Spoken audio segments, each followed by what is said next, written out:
Ahora vamos a hablar de la guía de la entrevista y de la elaboración de la guía de entrevista. Lo voy a ubicar en el ciclo del estudio o de la investigación que van a conducir después de haber recoleccionado un pedido, analizado el pedido o la solicitud para hacer un tema de investigación. Después de haber utilizado una documentación bibliográfica que permita problematizar el tema, movilizar conceptos teóricos pertinentes, hubo la etapa de construcción de hipótesis, que es una etapa paralela con la construcción de las preguntas de investigación o del estudio. Ya que esta pregunta y las hipótesis se han construido, vamos a definir las variables y es un punto fundamental y que a veces se deja de lado. Y ahora estamos en la selección de los métodos. Hemos visto que hay varios métodos posibles para informar sobre las variables y entre las que la entrevista, y ahora estamos hablando de la guía de la entrevista. La guía de la entrevista tiene que estar vinculada con lo que acabo de explicar y nunca hay que perderlo de vista.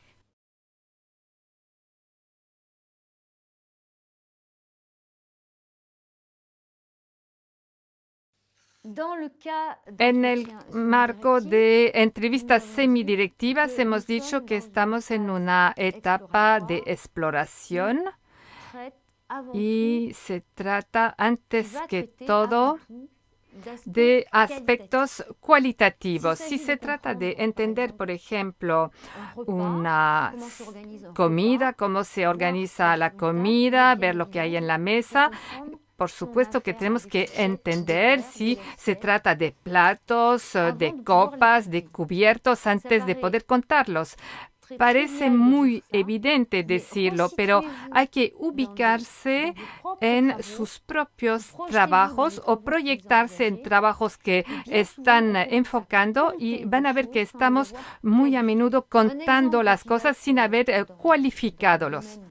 Un elemento es el relativo a la leña, por ejemplo. Antes de pesar una bolsa de leña o de contar las bolsas de leña, es necesario saber qué es el producto leña, de dónde viene, de un árbol, cómo se ha producido por combustión, quién lo ha producido, por qué se produce.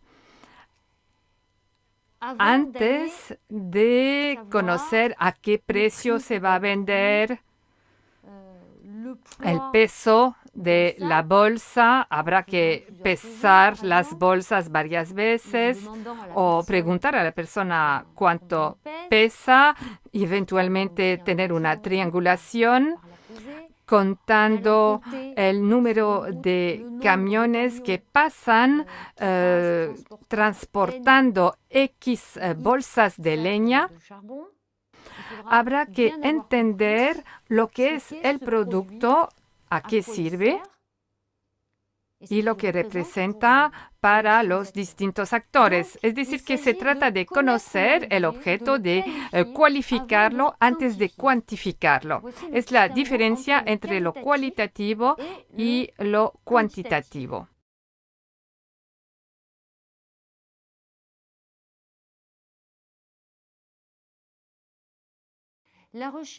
La búsqueda de lo cualitativo pasa por preguntas abiertas. La búsqueda de lo cuantitativo pasa por preguntas más bien cerradas. Las preguntas abiertas llaman respuestas más bien largas que las llamadas por las preguntas cerradas. Una pregunta abierta podría ser cuáles son sus actividades. La persona va a poder describir sus actividades y si usted encuentra que la persona no desarrolla la explicación de sus actividades, podrá utilizar preguntas de reactivación. Voy a volver en esto en un momento. Las preguntas cerradas sobre cuantitativo será, por ejemplo, ¿cuántas bolsas de leña han producido? cuántas ovejas tienen en su granja. Las palabras son importantes, por ejemplo, en cuanto a la apertura, porque lo cuánto va a cerrar la pregunta. A veces es necesario introducir una pregunta abierta por un verbo para que no sea demasiado dura. Cuando se inicia la entrevista, después será menos necesario y habrá que evitar los verbos. Los verbos pueden ser: cuéntenos lo que han hecho desde que están instalados aquí. Pero si dice cuéntenos, no es lo mismo que explíquenos. Hay que ser atento a la palabra, al verbo, que puede dar una dirección que uno no desea. O puede ser una dirección que está buscando y hay que utilizarlo. Contar va a ser un relato. Explicar le va a dar como resultado una argumentación. Hay que ser consciente de ello y utilizar un verbo u otro. Cuando hablaba de preguntas abiertas o cerradas, hablé también de preguntas específicas. Hay preguntas de relance, de precisión, de aclaración. Una pregunta de relance es cuando usted quiere que se profundice un tema. Cuando se ha entendido muy bien lo que es muy fácil de aplicar y funciona muy bien. Se trata de tomar la formulación de la persona en breve para invitarla en hablar un poco más. La pregunta de precisión será formular algo nuevo, una pregunta nueva sobre un punto que usted quiere que la persona pueda desarrollar sobre tal tema. Por ejemplo, podría usted precisar. O en cuanto a tal punto, podría precisar cómo se ocupa de la reproducción.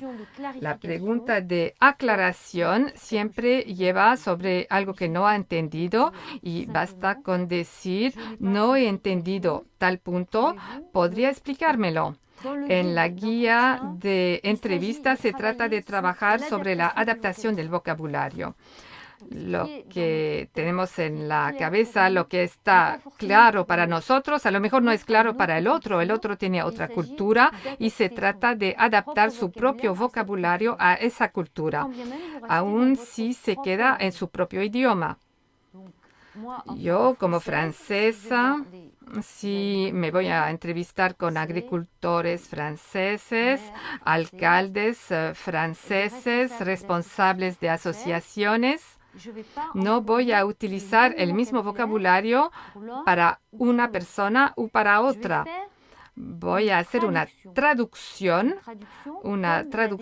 tal como lo ha definido Calon, para que me entiendan y para poder recuperar la información que quiero tener para informar las variables que he fijado. En el trabajo que tienen que hacer en la constitución de su guía de entrevista, que se va a declinar en forma de algunas preguntas abiertas, pocas, pero bien hechas, para que tengan la fuerza necesaria para obtener la información que usted busca.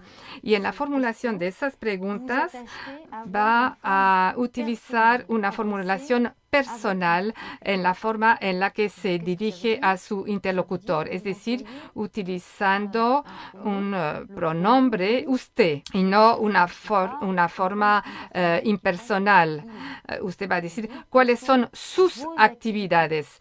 Y otra pregunta: ¿cómo ve la evolución del paisaje? Y sobre todo cuando hay una traducción a otro idioma, se pasa a una forma más impersonal. Se va a decir decir, han dicho, les pregunta, y hay que traducir exactamente cómo ve usted la evolución del paisaje.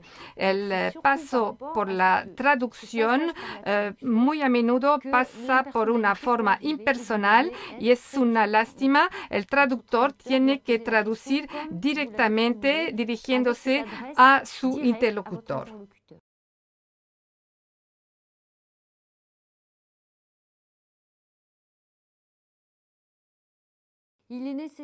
Es necesario tomar en cuenta el estatuto y la postura de su interlocutor. O usted ha escogido esta persona por su estatuto y lo entrevista como alcalde, como agricultor, como comerciante. Sin embargo, los actores pueden tener varios estatutos o varias posiciones y los pueden conocer de antemano y haber escogido entrevistar a esta persona en función de uno o de varios estatutos, pero en cualquier momento hay que hacerse la pregunta y saber en dónde está, si habla como alcalde, como agricultor o una mezcla de ambos. El hombre es plural, como se ha dicho, y la pluralidad puede ser eficiente. Yo puedo hablar como investigadora, como madre de familia, como mujer o solamente como investigadora, sin tomar en cuenta mi estatuto de mujer. Y esto usted debe saberlo. O hace la pregunta a la persona, por favor, como alcalde, ¿me puede contestar tal cosa? Y luego puede pedir una explicación más amplia como alcalde o como agricultor. Acabamos de ver 4 puntos. El índole de la investigación a nivel cuantitativo y cualitativo, que se expresa también a través del tipo de preguntas abiertas o cerradas. Hemos visto la adaptación del vocabulario. Hemos hablado de la traducción. El cuarto punto lleva sobre el estatuto, la posición de su interlocutor. Y el quinto punto habla del orden de los temas que vamos a enfocar. Se necesita cierto orden. Claro que la entrevista semidirectiva permite un orden variable en los temas enfocados, permite y necesitas esta libertad para una flexibilidad, poner a la gente en confianza, para no pasar de lo que ha dicho el interlocutor a algo que usted quiere de inmediato. Necesita también cierta paciencia. Sin embargo, no se puede hacer en cualquier sentido, en cualquier forma. Hay que ir de lo general a lo particular. Si trabajamos en la representación que el actor tiene del paisaje, no vamos a empezar por esto y luego preguntar a las personas lo que es más importante para ellos. Vamos a empezar por lo más importante para ellos y luego vamos a ver dónde se ubica el paisaje en sus preocupaciones. Si usted empieza por el paisaje, luego no puede conocer su valor relativo en relación con otros temas eventuales.